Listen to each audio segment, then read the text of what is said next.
sokong Mbak di Twitter?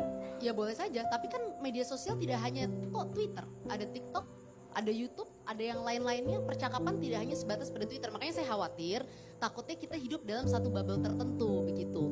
Nah sekarang saya mungkin mau menjawab kali ya, Iya, karena silakan, kita Mbak, hari tadi ini sempat bicara dibahas tadi etis-etisan. Menurut saya etis ini menarik sekali gitu ya.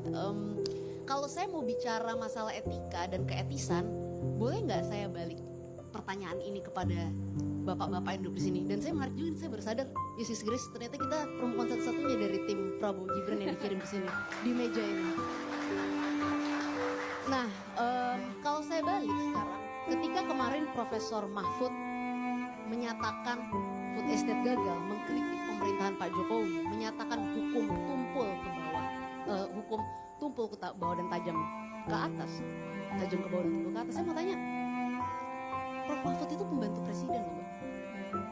Pemerintahannya sudah ada. Saya belum selesai bicara dulu. Nanti kalau saya sudah selesai bicara, kita boleh ditanggapi. Tadi kan bapak bicara dan tadi nyerang-nyerang saya juga diem aja gitu kan. 03 juga nggak sabar bicara. Makanya saya mau nanya, bisa nggak menjawab Twitter ini benar nggak gitu? Nanti ada waktunya Bang, tahan dulu, silakan. dulu aja. Silakan Samara. Jadi biar saya selesaikan dulu.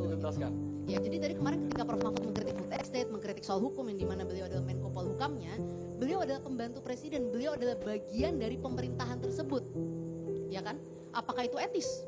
Seorang pembantu presiden mengkritik pemerintahan yang dimana dia adalah bagian dari pemerintahan tersebut. Sekarang saya mau tanya juga. Konteksnya kan cawapres Mbak. Saya mau tanya juga loh, kalau begitu kenapa masih menjadi menteri? Pemerintahan yang beliau ketika beliau bicara hukum, beliau adalah Menko Polhukamnya loh. Hukum itu di bawah beliau.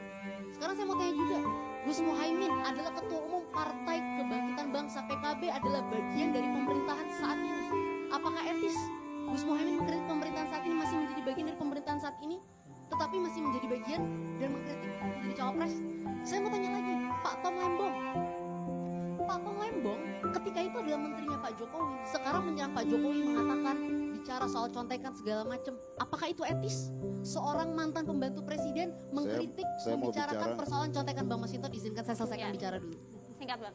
Dan satu lagi yang terakhir, Ya. Pak Anies dalam debat pertama dan debat ketiga, Pak Anies ketika diberhentikan oleh Presiden Jokowi sebagai menteri, yang menolong, yang mensupport, yang menjadikan Pak Anies gubernur DKI Jakarta namanya Bapak Prabowo Subianto, ketua umum Partai Gerindra. Pak Anies menyerang, membabi buta Pak Prabowo dalam debat pertama dan debat ketiga. Orang yang menolong beliau, apakah itu etis? Saya sekarang tanyakan kembali, silahkan publik menilai. Kalau kita mau bicara santun-santunan, akan banyak hati yang tersakiti. Soal etis ditanggapi Masinton dulu. Bang Masinton, silakan Bang Masinton.